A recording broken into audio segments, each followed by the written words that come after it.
hotline. So let's not waste any more time. Let's get right into it. As the first game of today in the college football playoff semifinals was Michigan beating Alabama 27-20 in overtime of the Rose Bowl. It was a really great game, Jaevon. You and I both picked Alabama to win this game, and so unfortunately we were wrong. But just take us through what you saw in this game between Michigan and Alabama.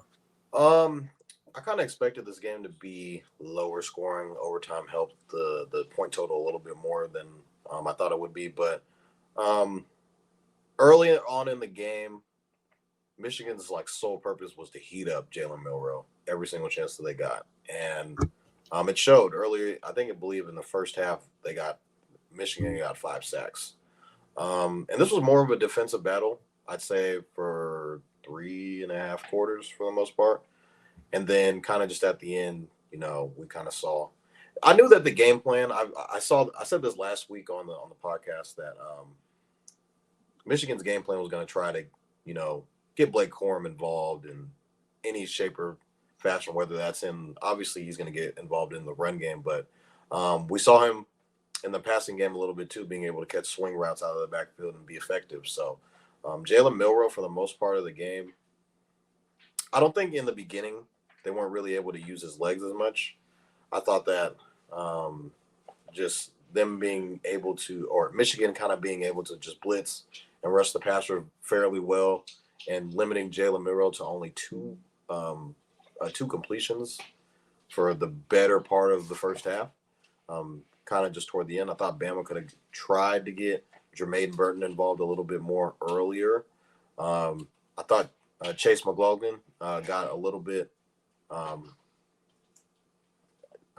think I've definitely butchered his last name, but Jace, the running back for Alabama, was involved early in the game, and I thought that they could have used Jalen Milroe in the run game a little bit more, and that probably would have helped them to their extent. But gotta give your hats off to Michigan. Coach Harbaugh has a lot of guts going for it at the end of the game on fourth down, and that was probably the biggest play of the game, to be honest, because Alabama was definitely up 20-13. They were down.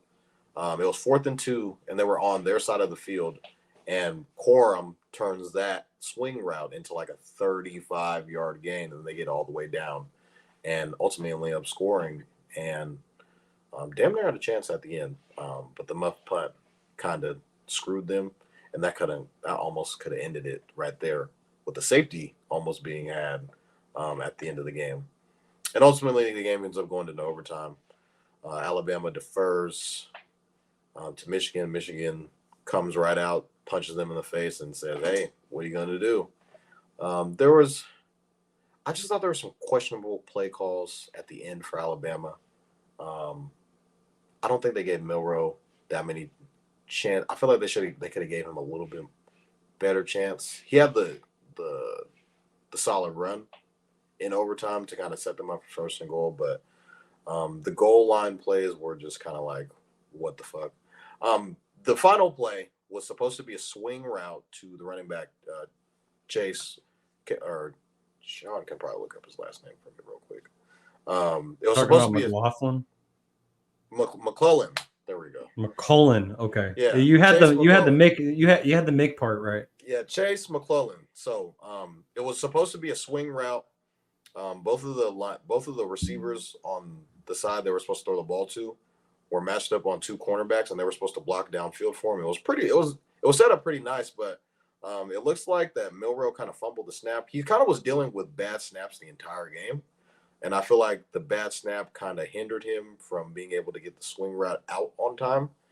And then he tried to run up the middle, and that went nowhere. There are other Stuff. play.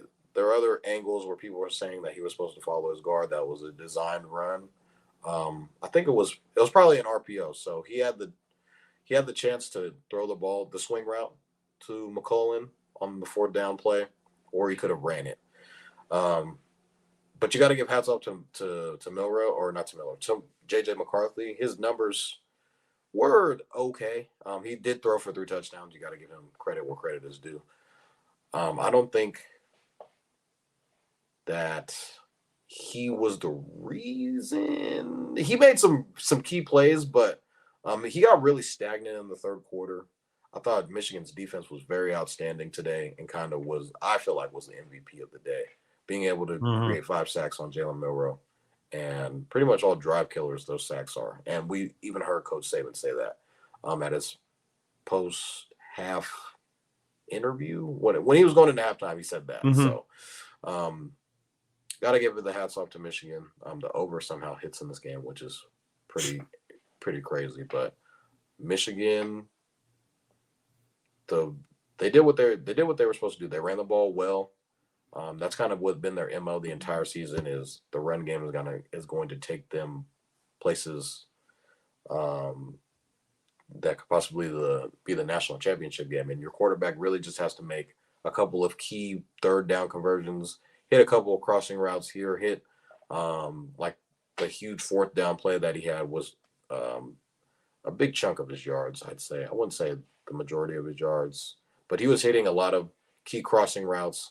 Got to give credit to Roman Wilson. He was he went 4 for 73 yards in this game, and he had the key touchdown late in the game. But I thought Alabama had a bunch of chances to kind of put the game away when they were up 13-17.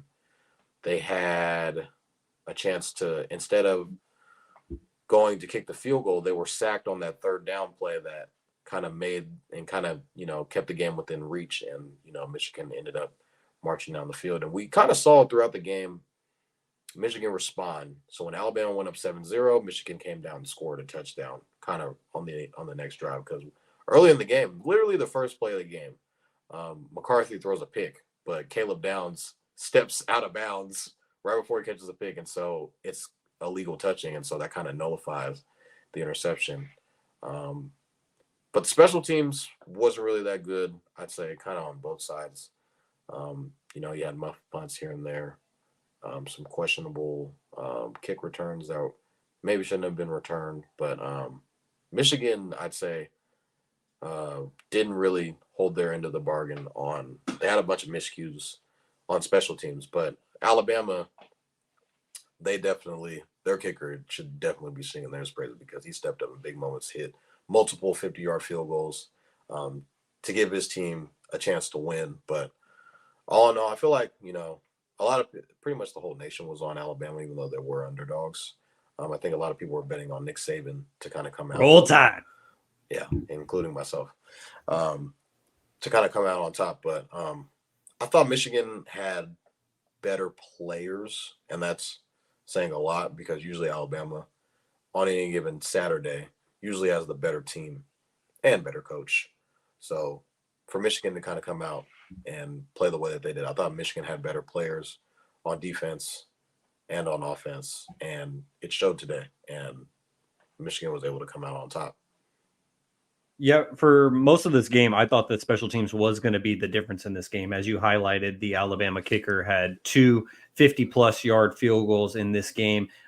When Jalen Milroe took that sack in the fourth quarter, when Alabama potentially could have advanced further into Michigan territory and potentially put the game away with a touchdown and make it a 2-score game, for the kicker to still step up with such a long field goal and be able to nail it after Michigan's kicker struggled in this game, I thought that was going to be the difference. And as you mentioned as well, Michigan just overall, in my opinion, Alabama had a very strong game from their special teams between the kicker. And then even there was that one play, I think it was in the third quarter, where Alabama is about to just let the punt return just trickle away.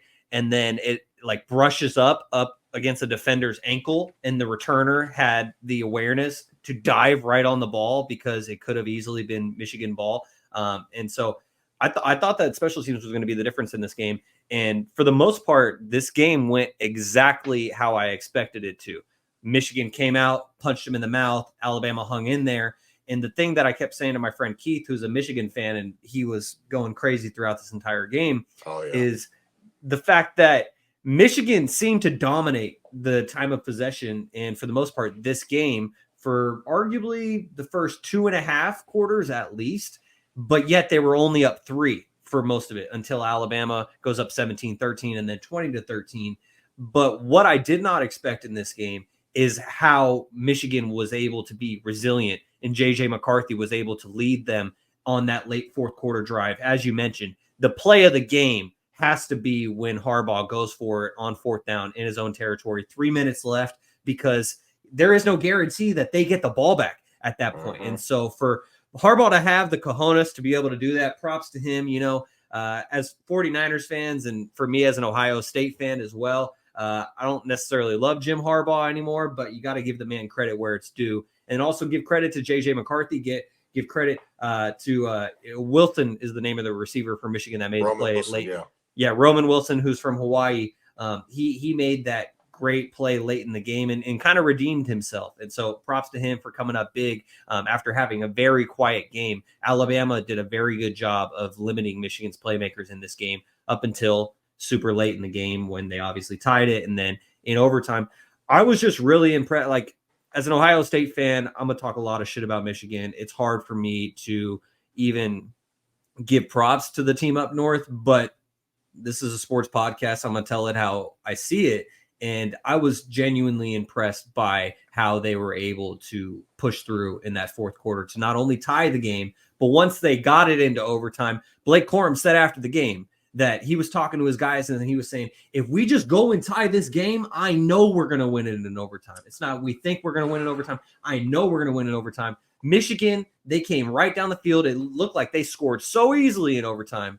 And then it was much more difficult for Alabama. Obviously, they ultimately get stuffed on, it was like 4th and goal is what it was ultimately late in that game. And as you mentioned, Jalen Milroe had options on that play, but for the most part, it just looked like he just ran straight up in the gut and got stuffed. But, props to Michigan, because all jokes aside and them failing in the semifinals the last 2 years before this, I just thought that they were going to do that exact same thing, and that Alabama was going to do Alabama things. They have the most wins in the first 10 years of the college football playoff for a reason, because Alabama is always in it. And I was just really impressed by Michigan's ability to overcome all of that. They're still cheaters, but it's okay. And, the Huskies. Guys. Yeah. Hey, where's Connor Stallions? Where's he at? Because he must have been on the Alabama sideline today, or anyways, I'm sorry. I just gave Michigan so much credit and I just tore it all down and my bias shined through. But that's typically how it goes as an Ohio State fan. I think you were the one who sent it to me. There were those fans. It was like 4 Ohio State fans who were at the Rose Bowl today wearing a shirt that said Ohio State fan rooting for Michigan rooting for Alabama. Because they were anti-Michigan, and I just thought that was hilarious. Like, I would never pay that much money to go and root against my rival. But hey, if you got it like that, then you got it like that. But do you have any final thoughts on this Rose Bowl game before we get to the Sugar Bowl? Yeah, so I saw a stat, or I heard a stat on the broadcast. They said that Alabama, when leading 7-0, was 66-0. You can make that 66-1 now. And this is the first time since 2014 that an SEC Alabama team will not be represented in the college football. Wow. In the championship. So non-SEC, no Alabama, no SEC team being represented in the championship game since 2014. And I think we remember who that 2014 team was. It was the old Buckeyes. Stack team. I think that was Cardale Jones' team, right? That won it all. So yep. Magical run for those guys. But I just think to just kind of going back to the committee and the whole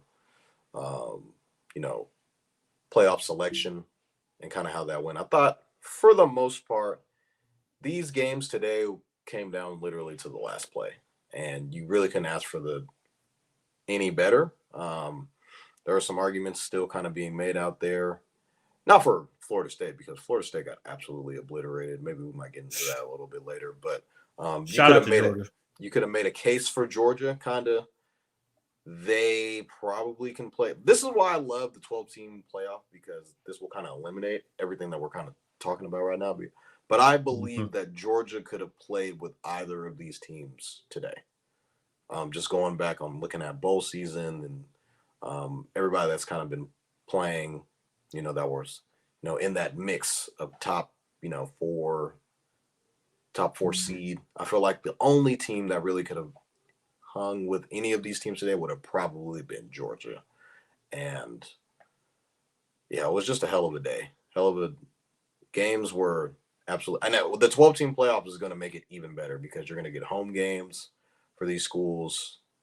It's just going to be even greater, to be honest. Once we start adding more games in the 12-team playoff, they might even extend it to 16. I'm not sure if they do that, but 12 seems like a solid amount. Yeah, it's a good start for sure, because then you no longer have the Georgias of the world being left out with, when, like you said, Georgia, I think, was very deserving, but they probably just didn't want to put Georgia in there because they knew if Alabama gets in, Texas has to get in because Texas is a Power 5 champion. They beat Alabama. Okay, you got to put them in. Obviously can't leave out the two undefeated Power 5 champions unless they're Florida State missing their starting quarterback. And we saw them get exposed. And shout out to Georgia for proving to Florida State and all their fans what most of us already knew and why they were ultimately left out of the playoff. But a 12-team playoff, it prevents teams like Florida State from being left out, because then they can get in there. They can get embarrassed in the first round, and then we can all move on with our lives. Or maybe they even pull off an upset in the first round, because right now with the 12-team format, the top 4 seeds will get that first round bye, and then you have 5 through 12 duking it out in the first round. And so who knows, maybe they win in the first round to get smacked in the semifinal, somewhere around there. But anyways, I'm looking forward to the 12-team playoff as well, but we still have another week of this format. And so real quickly, Jaevon, before we move on to the Sugar Bowl, I just wanted to read off some comments from our Instagram live broadcast. Because we are live on Instagram, guys. We are live on Instagram, second week in a row, and I appreciate the Toddy parents for engaging with us on Instagram as well. As T at Dat Niner Chick, she says, we had some great football games today, down to the wire. It'll be a great championship game with 2 undefeated teams. Who you got? We're going to get into that in just a little bit, T. And she also says, where's the Eagle fan host? Yeah, he's taking care of his puppy, and so I understand that. And Big Mun, a.k.a. Big Toddy, says, look at my mini-me talking sports like he knows something. I'm LeVar, never lost. And then he goes on to say, he said, damn, V. Lonester. Harbaugh has coached in the NFL and has been successful. And T said, I love Harbaugh. Great coach with SF and Michigan. And then also our guy James is tapping in with us on Instagram. And he says, F the Tide, with a bunch of shake my head emojis. It is what it is at this point. And so, Jaevon, now moving on to the